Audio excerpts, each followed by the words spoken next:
Bonjour à toutes, j'espère que vous allez bien. Aujourd'hui, on va parler des tailles et d'une petite astuce pour apprendre à choisir sa taille sans faire de toile. C'est pas une technique imparable si vous avez vraiment un vêtement extrêmement ajusté que vous voulez porter pour une occasion particulière, type mariage, etc. Vraiment faites des toiles. Là, je vais vous donner une astuce déjà pour bien identifier votre taille en prenant quelques mesures à l'aide d'une règle et de la planche de patron. C'est tout ce dont on aura besoin. Allez, je vous montre ça. Je vais prendre comme exemple le patron Capriccioli parce que c'est un patron qui est à la fois ajusté au niveau de la jupe et ajusté au niveau du buste. Avant toute chose, je vais essayer de vous expliquer un petit peu le principe des tailles et notamment du tableau de taille et du tableau de dimension des vêtements. Chez Apolline Patterns, vous avez toujours ces deux tableaux. Donc le tableau de taille, c'est simple, c'est le tableau de vos mensurations, c'est-à-dire quel est votre tour de poitrine, quel est votre tour de taille, votre tour de hanche. Vous pouvez aussi avoir la carrure dos, la carrure devant, la longueur de bras, etc. etc. Ça dépend des patrons, hein. Je fais varier, par exemple sur les patrons de pantalon, vous avez aussi le tour de cuisse, etc. pour voilà, correspondre aux mesures qui sont importantes pour chaque type de patron. Pour prendre les mesures, le mieux c'est d'avoir un petit soupule ou en soutien-gorge comme vous voulez, un soutien-gorge que vous aimez bien, et on va ici prendre donc nos mesures. Je passe ici le mètre ruban comme ça et je vais vraiment me mettre au niveau du saillant de la poitrine, à droite et à gauche, et je ne serre pas comme une malade parce que vous ne voulez pas être serré dans votre vêtement. Il faut vraiment ici prendre votre tour de poitrine où vous vous sentez à l'aise et pas totalement comprimé. Donc moi ici je suis à 87 pour la poitrine. Ensuite tour de taille, pareil, là je serre pas, on n'est pas au 19e siècle. Donc tour de taille je suis à 69 et tour de hanche, donc j'ai dit 87, 69. Alors tour de hanche il va être un peu faussé avec ma jupe et ses volants, mais là aussi on essaye de prendre vraiment au niveau des fesses où elles sont le plus bombées, et donc au niveau des hanches ici, normalement moi c'est 94, 95, ça dépend, ouais c'est ça, 95. Allez, une fois que vous avez ces trois premières mensurations, vous pouvez normalement choisir à partir du tableau de taille. Mais parfois, et même souvent, puisque les patrons, hein, je le répète, c'est vraiment quelque chose de standard, donc ça ne représente pas toutes les morphologies, ça représente la morphologie la plus commune, en tout cas de la décennie actuelle. En gros, c'est vraiment ça, hein. Les tableaux de mesure changent selon les décennies. Moi, je suis les barèmes de référence tout simplement pour mon tableau de taille. Du coup, vous pouvez être dans une seule colonne ou vous pouvez être sur une, deux, trois colonnes. Ça va dépendre de votre morphologie. Et l'important avec les patrons, c'est que comme on a un éventail de 1, 2, 3, 4, 5, 6, 7, 8, 9 tailles dans la première gamme de tailles, vous pouvez jouer avec toutes les tailles, toutes les lignes présentes sur votre patron. Bon. Du coup, moi, vous voyez, 87, j'ai le tour de poitrine en 36, j'ai le tour de taille en 38 et j'ai le tour de hanche en 38. Donc deux options, soit je coule le 36, soit je coule le 38, soit je gratte, c'est-à-dire que je vais avoir mon tour de taille sur le papier en 38 et le tour de hanche, donc je vais couper la taille 38 et grader au niveau de la poitrine avec le 36. Ça, c'est ce qu'on déduirait du tableau de taille s'il n'y avait que le tableau de taille. Sauf qu'il y a le tableau des dimensions des vêtements et c'est ça qui est intéressant. Puisque, alors, vous allez voir que là, si je reporte, par exemple, donc mes mesures que je viens de prendre, je peux coudre en fait la taille 36 car toutes mes mesures sont bien comprises dans la taille 36. Pourquoi est-ce que ça arrive? Et pourquoi, du coup, j'aime bien vous proposer ces deux tableaux? C'est que le tableau de taille, donc celui de vos mensurations, c'est comme si vous portiez vraiment un soupule et un legging, c'est-à-dire qu'il n'y a aucune aisance. L'aisance, c'est quoi? Vous voyez par exemple ici, je porte la blouse Jade, elle n'est pas collée à moi comme le serait ça n'a pas dû être très joli à la caméra, mais elle n'est pas collée à mon corps comme le serait un body par exemple. Il y a une aisance. Et cette aisance va permettre parfois de réconcilier les moments où vous pourriez être dans plusieurs tailles dans le tableau de taille. Donc c'est pour ça que je l'indique. Et en fait, pour votre choix de taille, vous pourriez presque exclusivement utiliser le tableau des dimensions du vêtement. Comment ça marche? Le tableau des dimensions du vêtement, c'est vraiment votre vêtement fini. Combien il va mesurer au niveau de la poitrine, au niveau de la taille, au niveau des hanches. Je mets généralement le tour de biceps quand les manches sont un peu ajustées. Là pour Capriccioli, je les ai pas mises parce que c'est des manches papillons, donc il y a vraiment la place, c'est pas une manche qui est serrée au niveau de la manche. Et je crois que j'avais mis la hauteur de la fente et la longueur de la jupe. Donc ça, c'est vraiment des données super importantes. Du coup, tour de poitrine 88. Donc je vais prendre ici mon mètre ruban et donc je vais mettre 88. Hop. Là, j'ai à peu près une idée de l'aisance que je vais avoir au niveau de ma poitrine. C'est quelque chose qui est assez confortable. Si par exemple je prenais la taille 38, j'aurais 92 et là, je pourrais me dire, pour mon tour de poitrine à moi, c'est quand même pas assez ajusté pour le modèle Capriccioli qui est quand même bien plus ajusté. C'est encore plus parlant sur le tour de taille parce que donc la morphologie actuelle, donc c'est presque un 8, c'est-à-dire qu'on a vraiment ici la poitrine, ça se resserre à la taille et ensuite ça s'élargit aux hanches. Donc le tour de taille au niveau du tableau de taille de vos mensurations, vous pouvez par exemple avoir un tour de taille en 42 et le reste en 38, c'est-à-dire tour de poitrine, tour de hanche. Mais sur certains patrons, ce n'est pas forcément grave puisque la taille ne va pas être ajustée. C'est pas le cas pour Capriccioli, mais vous avez par exemple le patron Jimmy. Donc on va avoir un tour de carrure très ajusté, mais ensuite tout ce qui est tour de taille, tour de hanche, c'est pas ajusté, donc vous allez avoir un tableau des dimensions finies, donc les dimensions du vêtement fini vont permettre finalement de rester dans la taille de notre tour de poitrine puisque ni le tour de hanche ni le tour de taille sont ajustés. C'est pour ça que vous pouvez un petit peu jouer en fait avec le tableau des dimensions du vêtement selon la coupe de celui-ci. Donc là par exemple, tour de taille, sur Capriccioli j'avais mis un petit peu d'aisance à la taille.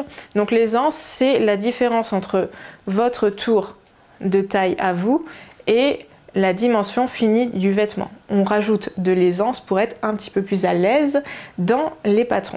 Donc tour de taille en 36 c'est 70. Donc moi ça va être quelque chose qui va être assez ajusté.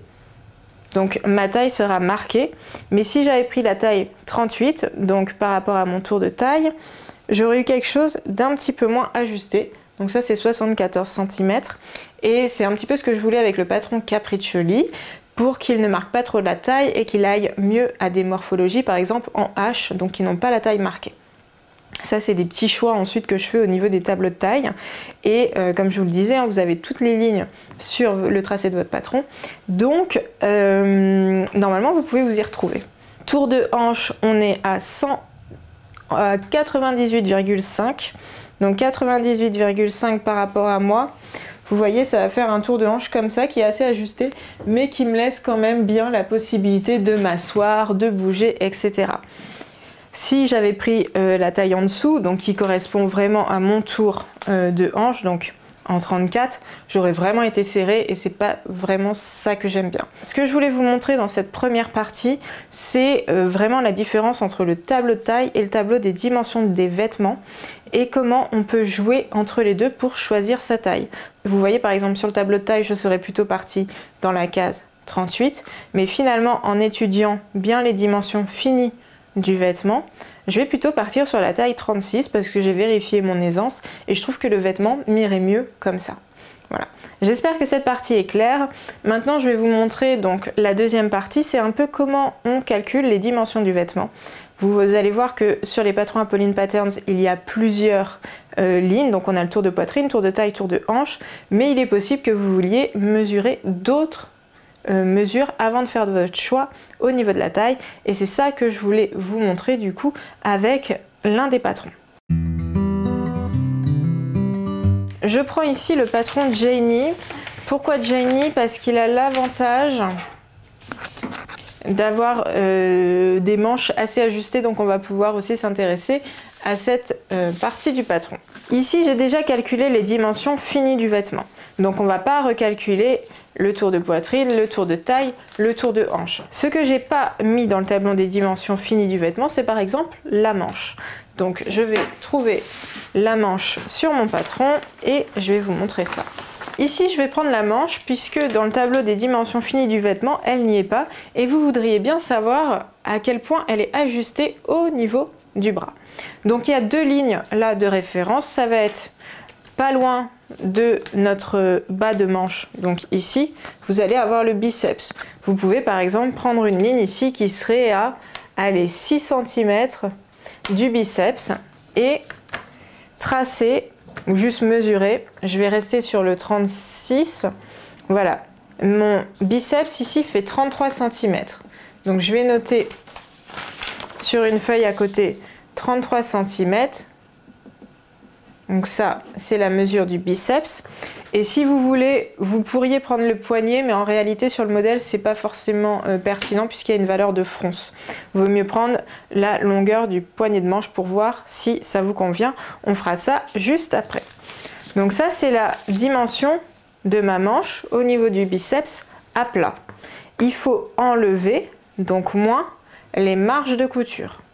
Sur Janie, est-ce que j'ai mis des coutures anglaises au niveau des manches ou des coutures simples? Couture anglaise, donc ça veut dire qu'il y a 1,5 cm de chaque côté, 1,5 cm à droite, 1,5 cm à gauche. Donc ça fait 3 cm. Donc 33 moins 3 cm, on a 30 cm de tour de bras une fois le vêtement cousu pour la manche. Donc c'est la pièce H de Janie en 36. Donc ensuite, ce que vous pouvez faire, une fois que vous avez pris cette mesure, vous regardez votre tour ici de biceps avec un mètre ruban. Donc moi, il est de 26. Ça veut dire que si moi, mon tour de biceps, il est égal à 26, 30 cm, j'aurai 4 cm d'aisance au niveau du biceps. Donc si je veux vérifier si ça me convient ou pas, je prends ici le mètre ruban, je vais mettre à 30, vous voyez ici, ce qui me donne à peu près l'aisance qu'aura mon chemisier. Si vous voulez un petit peu plus d'aisance, vous prenez la taille au-dessus. Tout simplement. C'est possible sur ce chemisier parce qu'il a un petit volume de fronce au niveau de la tête de manche, donc vous allez froncer un tout petit peu plus. En réalité, hein, l'écart il n'est pas beaucoup plus important, vous allez avoir 1 cm de fronce en plus à résorber. Donc vous pouvez tout simplement vraiment facilement changer, monter d'une taille la manche et ça posera pas de problème ensuite au niveau de l'assemblage de l'emmanchure. Donc ce qu'il faut bien retenir en fait quand vous prenez vous-même les dimensions sur votre planche de patron, c'est que vous avez la dimension de la pièce marge incluse.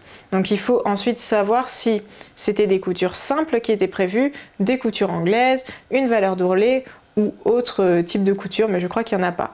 Moi sur mes patrons c'est toujours marqué, c'est-à-dire que si vous avez des coutures simples, la valeur de couture c'est 1 cm. Si vous avez des coutures anglaise, c'est 1,5 cm.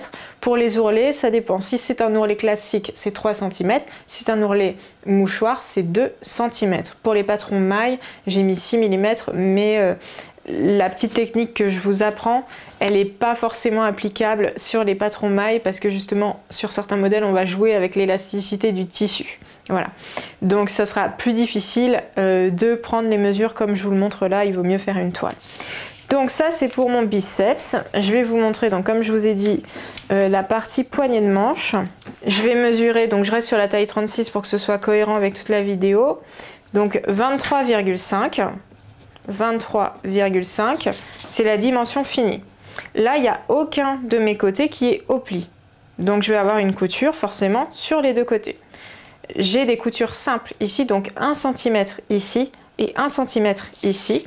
Donc moins 1 cm à gauche, 1 cm à droite, ce qui fait 2 cm. Donc 23,5 moins 2, égale 21,5 cm. Donc là, je peux encore une fois reprendre mon mètre ruban. Donc on est au niveau du poignet. Donc moi, mon poignet, il fait 16,5. Donc si je fais mon 21 moins 16, je vais avoir 5 cm d'aisance. Pourquoi je fais ça? C'est parce qu'en fait, la dimension que vous pourriez prendre là aussi, c'est au niveau du point fort ici de la main. Parce que j'aime bien enfiler mes poignets de manche sans avoir besoin soit d'ouvrir le nœud, soit d'ouvrir les boutons. Donc j'avais pris une valeur par rapport à ça. Mon point le plus fort de la main, vous voyez, c'est 20. Et donc ça fait que j'ai 1 cm d'aisance pour bien passer le poignet de manche sans l'ouvrir. Si vous voulez un poignet de manche, du coup vous vous dites « Ah, il y a trop d'aisance par rapport à mon bracelet de manche », pas de souci là aussi, vous prenez une taille en dessous. Vous voyez, vous pouvez vraiment jouer en prenant les dimensions de votre corps et celles du vêtement, enfin en tout cas du patron à plat, pour faire un petit peu votre sauce entre toutes les lignes de taille disponibles sur la planche de patron. Je pense que c'était assez clair, en tout cas je l'espère, et vous pouvez vraiment décliner cette méthode sur de nombreux patrons. Ce qu'il y a à retenir, c'est vraiment vous prenez la dimension de votre pièce aux endroits stratégiques, poitrine, taille, hanche, tour de cuisse si vous avez par exemple un pantalon, tour de biceps pour tout ce qui est pièce avec des manches. Vous pouvez prendre aussi un tour de cou si vous avez un col roulé, on ne sait jamais. Et vous enlevez bien donc les marges de couture. Donc vous allez avoir X centimètres moins les marges de couture si elles sont incluses bien sûr dans le patron.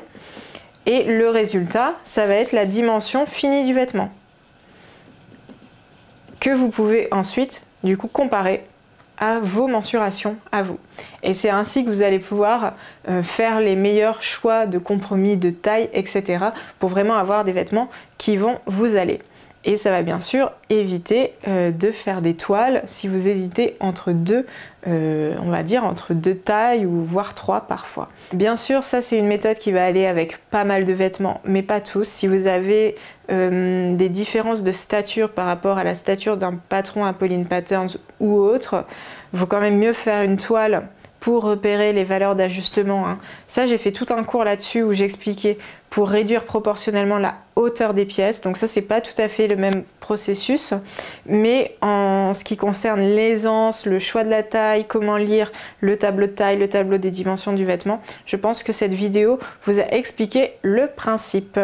Et donc, je n'ai plus qu'à vous laisser à vos ciseaux et vos aiguilles pour coudre de belles créations.